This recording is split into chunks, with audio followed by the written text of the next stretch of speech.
اللہ من الشیطان الرجیم بسم اللہ الرحمن الرحیم۔ پارہ نمبر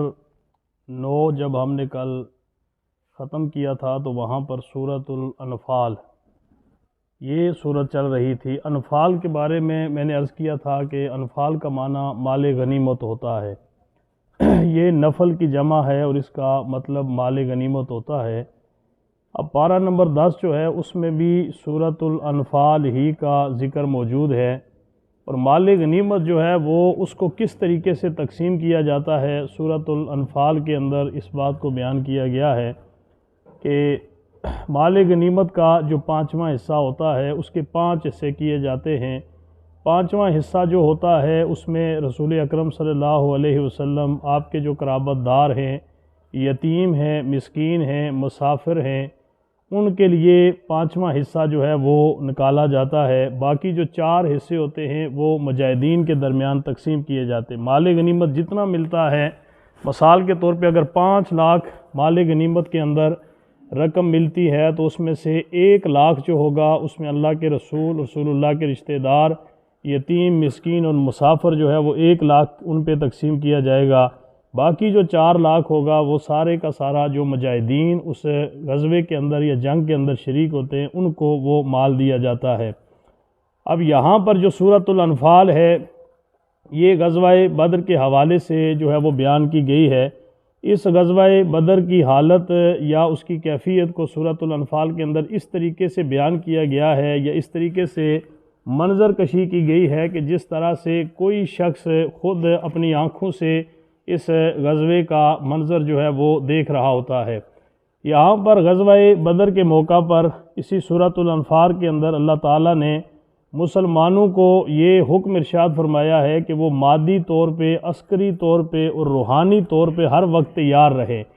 غزوہ بدر کے پس منظر کے اندر ہی یہ ہدایات مسلمانوں کو جاری کی گئی کہ وہ دشمنوں سے مقابلے کے لیے مادی طور پہ، عسکری طور پہ اور روحانی طور پر تینوں اعتبار سے تیاری مکمل رکھیں۔ ظاہر ہے کہ غزوہ بدر میں مادی تیاری مکمل نہیں تھی، تعداد کے لحاظ سے بہت تھوڑے مجاہد تھے، سامان ان کے پاس جنگ کا ساز و سامان بہت تھوڑا تھا، لیکن اللہ تعالیٰ نے اس کے باوجود مسلمانوں کو فتح اور نصرت عطا فرمائی۔ لیکن آئندہ کے لیے مسلمانوں کو یہ حکم دیا گیا کہ وہ حالات اور ضروریات کے مطابق بھرپور تیاری کریں، تاکہ ان کے پاس اسلحہ بھی ہونا چاہیے، ساز و سامان بھی ہونا چاہیے، دشمن پر رعب طاری کرنے کے لیے اسلامی لشکر کے پاس تمام قسم کی جو دنیاوی اور جنگی ساز و سامان ہوتا ہے وہ سب کے سب ان کے پاس موجود ہونا چاہیے۔ اسی لیے اللہ تعالیٰ نے ارشاد فرمایا کہ جہاں تک ہو سکے تم ان سے مقابلے کے لیے تیار رکھو، قوت بھی اور گھوڑوں کا پالنا بھی، اور اس کے ذریعے تمہاری دھاک بیٹھی رہے اللہ کے دشمنوں پر اور تمہارے دشمنوں پر اور ان کے سوا دوسرے لوگوں پر جنہیں تم نہیں جانتے، اور اللہ انہیں خوب جانتا ہے۔ پھر یہاں پر جنگ کے ساتھ ساتھ اللہ تعالیٰ نے مسلمانوں کو صلح کا جو ہے وہ بھی حکم ارشاد فرمایا ہے کہ اگر کافر صلح کی طرف مائل ہوں تو تم بھی اس کی طرف مائل ہو جاؤ۔ یہ نہیں کہ جنگ کرنی ہی کرنی ہے، اگر کسی بنیاد کے اوپر جو دشمن ہے وہ صلح کے اوپر آمادہ ہو جاتا ہے تو وہاں پر صلح کرنے کے لیے مسلمانوں کو بھی جو ہے وہ تیار رہنا چاہیے اور جنگ سے صلح کی طرف آنا چاہیے۔ یہاں پر جو ہے وہ غزوہ بدر کے اندر 70 جو مشرکین تھے وہ گرفتار ہوئے، تو اب اس حوالے سے جو ہے وہ حضور نبی کریم صلی اللہ علیہ وسلم نے صحابہ کرام سے مشورہ کیا کہ ان کے ساتھ اب ہم کیا کریں، یہ جو قیدی ہو کے ہمارے پاس لوگ آئے ہیں، ظاہر ہے یہ پہلا غزوہ تھا اور اس کے حوالے سے کوئی صریح حکم موجود نہیں تھا، تو حضرت عمر فاروق رضی اللہ تعالی عنہ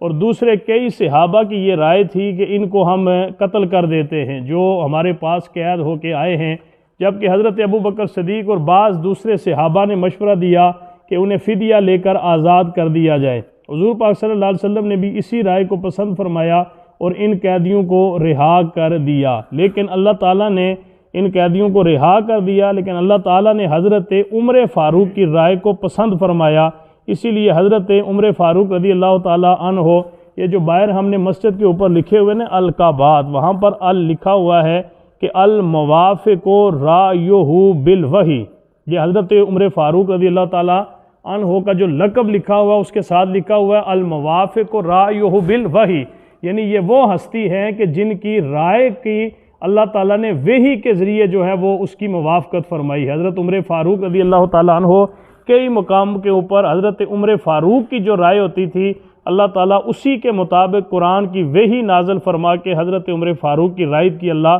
تائید فرماتا تھا۔ اس لیے حضرت عمر فاروق کا جو لقب ہے الموافق رأیہ بالوحی، یعنی جس کی رائے کو اللہ نے وحی کے ساتھ جو ہے وہ موافقت عطا فرمائی، یہ حضرت عمر فاروق رضی اللہ تعالیٰ عنہ کی جو آپ کا مشورہ تھا اس مشورے کو اللہ تعالیٰ نے قبول فرمایا۔ پھر یہاں پر سورۃ الانفال کے بعد جو ہے وہ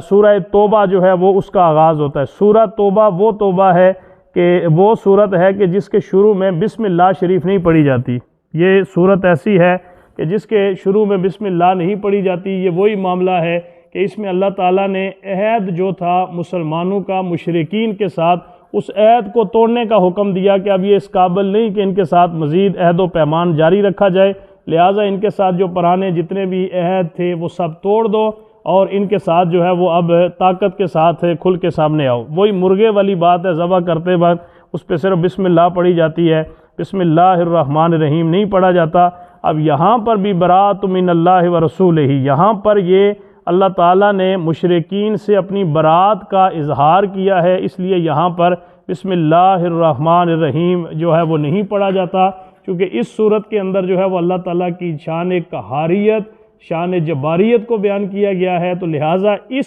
صورت سے پہلے بسم اللہ شریف نہیں پڑھی جاتی، سورہ توبہ سے پہلے۔ اس سورہ مبارکہ یہ مدنی ہے، 129 آیات ہیں اور 16 اس کے اندر جو ہے وہ رکوع بیان ہوئے ہیں۔ غزوہ تبوک جو ہے یہ 9 ہجری کے اندر یہ سورہ مبارکہ نازل ہوئی، یہ اس موقع پر نازل ہوئی جب غزوہ تبوک جو ہے وہ رومیوں کے خلاف، روم اس وقت سپر سٹیٹ تھی، تو حضور صلی اللہ علیہ وسلم اپنے صحابہ کے ساتھ اس غزوے کے لیے نکلے، تو اس موقع کے اوپر جو ہے یہ سورہ مبارکہ نازل ہوئی۔ اس غزوے کو غزوہ تبوک کہا جاتا ہے۔ یہ انتہائی گرم موسم کے اندر یہ غزوہ لڑا گیا، سفر بھی بہت لمبا تھا، پھل بھی پکے ہوئے تھے جو ان لوگوں کا ذریعہ معاش تھا، اور مقابلہ بھی ایسی سلطنت کے ساتھ جسے وقت کی سپر پاور ہونے کا دعویٰ تھا، اور اس کے ساتھ ساتھ جو ہے وہ اہل ایمان اس غزوے کے اندر بڑی آزمائش میں مبتلا ہوئے، اور ان کے صدق اور اخلاص کا امتحان بھی تھا۔ اس کے ذریعے مومنوں اور منافقوں کے درمیان امتیاز بھی ہو گیا۔ یعنی یہ جب غزوہ لڑا گیا، ایک تو یہ تھا کہ گرمی بہت زیادہ تھی، دیکھیں نا جون جولائی کے اندر اگر ہمیں کوئی کام پڑ جائے تو ہم ٹال مٹول کرتے ہیں کہ یار گرمی بہت زیادہ ہے، گرمی سے بندہ بچتا ہے۔ دوسرا مسئلہ یہ تھا کہ سفر بہت لمبا تھا، تبوک روم کے اندر جہاں پر یہ جنگ لڑی جانی تھی، ظاہر ہے اس دور میں کچھ پیدل چلتے تھے، کچھ گھوڑوں کے اوپر، سفر بھی بہت لمبا تھا۔ اس کے علاوہ جو ہے وہ جس طرح گندم کی کٹائی کا موسم ہو تو لوگ جو ہے وہ ان کو کوئی کام کہے تو کہتے نہیں یار گندم کی کٹائی شروع ہے، ان لوگوں کا اس وقت پھل جو ہے وہ پک چکا تھا، تو ظاہر ہے ہر کوئی سوچ رہا تھا کہ میں اگر جنگ پہ چلا گیا پیچھے میرا پھل ضائع ہو جائے گا۔ تو یہ جنگ جب لڑی گئی تو بہت ساری آزمائشیں تھیں، گرمی بھی تھی، سفر بھی بڑا لمبا تھا، موسم بھی، پھل جو ہے وہ پک چکے تھے، آگے جس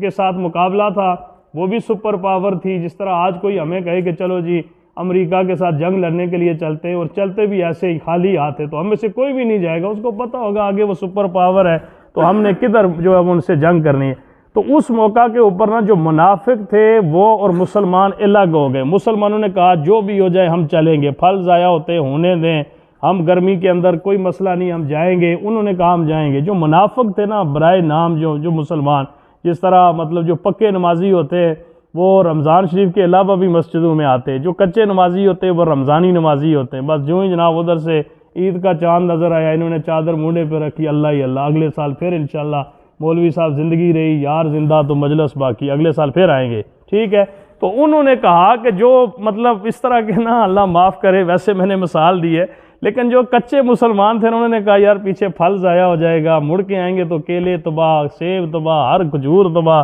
تو چھوڑے خیر ایٹر کھا دیتے، کوئی بہانہ بنا دیتے۔ کسی نے کوئی بہانہ بنایا، کسی نے کوئی بہانہ بنایا، کسی نے کوئی بہانہ بنایا، اور اس غزوے کے اندر جو ہے وہ شریک نہ ہو سکے۔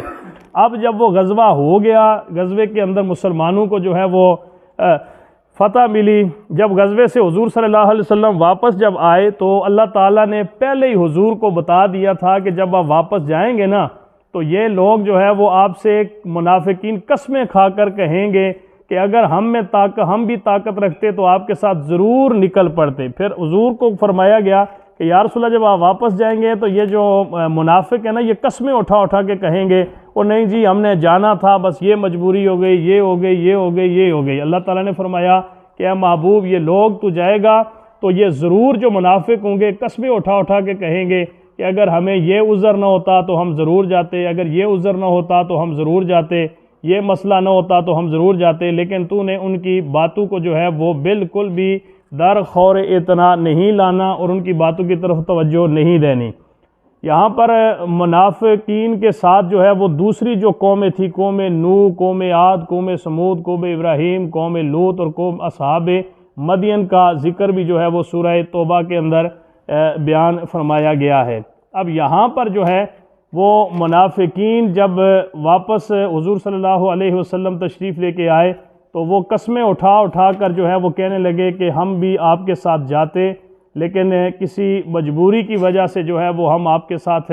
اس غزوے کے اندر شامل نہیں ہو سکے۔ یہاں پر جو ہے وہ اللہ تعالیٰ نے ان کے بارے میں بتا دیا، اور اس کے بعد جو ہے وہ اللہ تعالیٰ نے حضور کو منع فرما دیا کہ اے میرے پیغمبر اگر آپ ان کے لیے 70 بار بھی استغفار کریں اور اللہ تعالیٰ ہرگز ان کی مغفرت نہیں فرمائے گا۔ اگر ان میں سے کسی کا انتقال ہو جائے تو آپ نے اس کی نماز جنازہ ادا نہیں فرمانی۔ یہ حضور صلی اللہ علیہ وسلم کو اللہ نے اس غزوہ تبوک کے بعد منع کر دیا کہ منافقین کے لیے آپ نے مغفرت کی دعا نہیں مانگنی، اور اگر ان میں سے کوئی فوت ہو جائے تو آپ نے اس کے جنازے کے اندر شریک نہیں ہونا۔